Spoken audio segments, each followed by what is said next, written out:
So I don't know if you guys saw my short, but everybody thought it was a bomb. It's not a bomb. So I had to take that counter off and add a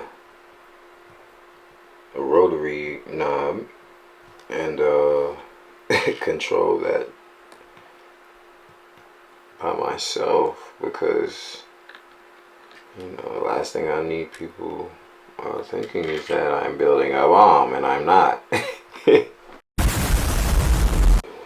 added a potentiometer. I mean, not a potentiometer, a rotary knob, and a few more lines of code, and now we have a simple counter. Pretty dope. And when you press it, it goes back to 0. Just something I'm just working on Uno.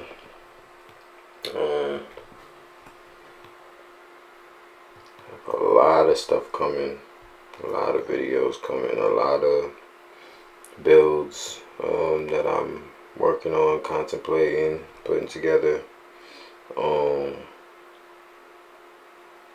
Yeah, man, stay tuned.